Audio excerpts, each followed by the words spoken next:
Okay? Dapat before midnight. Ato ta sa letter D. Okay? Last letter. Okay? Unsa ganing letter S? Letter S, sunlight. No? Letter T, temperance and trust in God. Letter E, exercise. Letter W, water. Letter A, air. Letter R, letter R, rest. Letter D is diet. Oh, letter D is diet. No? So atong kanon. So diet. So we are what we eat. So according to this passage, reminder sa to, kita daw, we are what we eat. No? Kung unsay atong ginakaon, mauna ang ato ang posible nga mahimong kurma. No? You are what you eat. Ang question karon, unsa may atong kasagarang gikaon? Na ako'y nahibaw-an nga pasyente nga na-meet nako nga dito sa Hong Kong nagtrabaho. Unya, kada adlaw daw, ang ila daw sudan, karning baboy, kada adlaw. Arang-arang lang kada usa ka bulan, kausa lang. Iya kada adlaw, baboy permi. So, ang nahitabo, ang iyang tiyan, medyo, karon dako siya bayro noon sa ospital. So plant-based food promotes longevity. No? Natural, simple food strengthen immunity. Avoid excess sugar, salt, and processed foods. Now, mangutana ko sa inyo ha. Kini bang animal gihimo ba sa Ginoo para kanon? Yes or no? So dire una, sa yes or no, say answer.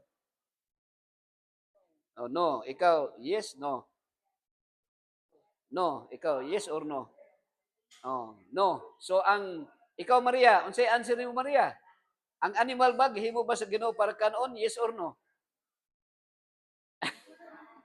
Sa yes or no lang. Sa yes or no lang. So unsay mong answer sa yes or no? Ha. Di, ang question nako, mo ni, gihimo ba sa Almighty God, the Creator, ang animal para kanon? Yes or no? Sa yes or no lang. Oh, sa yes or no, yes imo ha. Pero ang tama ang answer is no. No? Nga naman, naaman diri sa Bible. Nagingon sa Genesis 1:29. Unsay pagkaon nga gihatag sa Ginoo?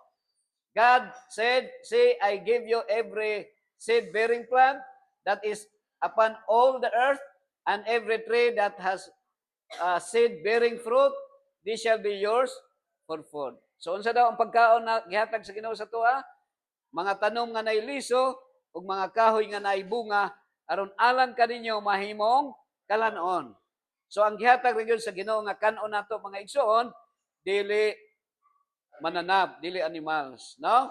Kaya naa gisulti din Nag-ingon sa mao ning gisulti sa Genesis. So ang pagkaon nga kanang walay suffering, no? Kanang walay nag-antos. Kay naa may panultihon Brother Jis ga lintik lang ang walang ganti. Nga naman, the moment nga nagkaon ka ani, bisag wala ka ingon nga wa man ka nakasala, wa man ka nasuko. Akong isulti sa inyo ang hinungdan ngano nga ang atong lifestyle shorter kanang masuko ug maguol. So karon mukaon kag kanding. Oh. Wala ka nasuko sa kanding. Pero ang problema, ang pangutana, ang kanding nasuko wala. Nasuko ang kanding wala. Nasuko siya, ikaw kunoy kanding ihawon. Suko sa ihaw siya. Suko ka, no? Oh. Hilak. Pero bisag wala ka nasuko sa kanding pero pag magsige kag kaon unsay resulta? Naay gitawag nga reaction, masakit ka mga igsoon. Dunay sakit nga imong bation, no? So dapat ang pagkaon nga walay suffering kanang inikaon nimo malipay sila kay ngano man kay inigutlo nimo sa kanang any kinds of plants musalingsing siya. So kung ang imong kanon musalingsing na siya, nya buhi siya. Ayaw lata pagluto. Kumahimo lagaon lang. Oo. Ana lang sa tiyan para limpyo ang imong tiyan. Silhigan niya. Pero kung magsigi ka og mang inasal chicken joy, chooks tugo balbak pag bulalo, so ang imong tinae madaot siya. Nganong madaot man? Tingay magsinungayay na dito. Magsungay ng mga kanding sa ilalo. So joke lang na siya. Health principle, eat for nutrition, not merely for pleasure. Ang pagkaon nimo kumusta man para lang malipay ka o para gyud nga maayo imong lawas. Ang uban kung atong hunahuna mukaon lang kay para malipay, diabetes ang atong resulta. Oh. Ako dili ko exempted ana ha kay naatay mga factor nga mutaas atong sugar kay ang atong pagkaon lami na kaayo atong pagkaon. Malami, no? Eat all you can. Ya gusto nato malugi ang restaurant. Pero ikaw ang malugi. Kay mukaon magagdagan.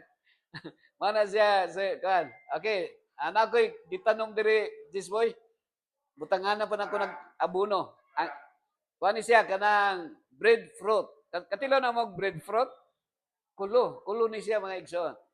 Oh. Kini, mga natural lang nga tubig. Kung inom ka, kanang sabaw sa kuan, butong. So, a call to stewardship.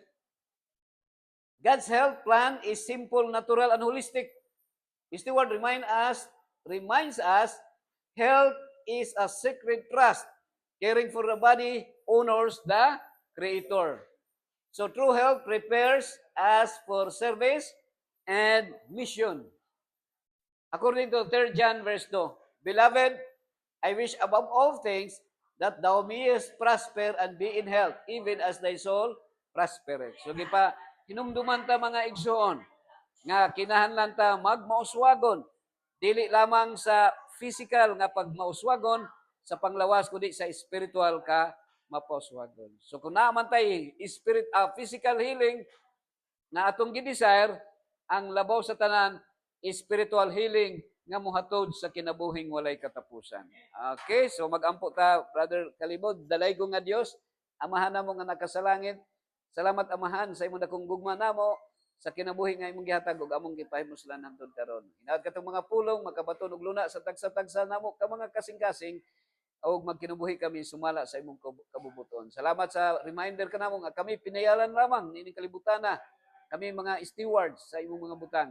O kami lumalabay ang among kinabuhi walay siguro apan ang kamatayon namo sigurado. Apan salamat amahan nga pinagi sa kamatayon ni Kristo sa krus, kami adunay kasiguruhan nga mupuyo ni nang gingharian nga imong giandam nga didto wala nay sakit, wala nay kagulanan, wala nay panaglao, wala nay panag-away ug labaw sa tanan wa nay mamatay.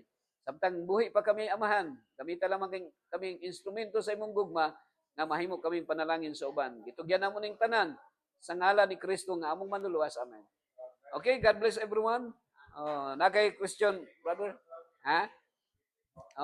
Alauna pa? Alauna.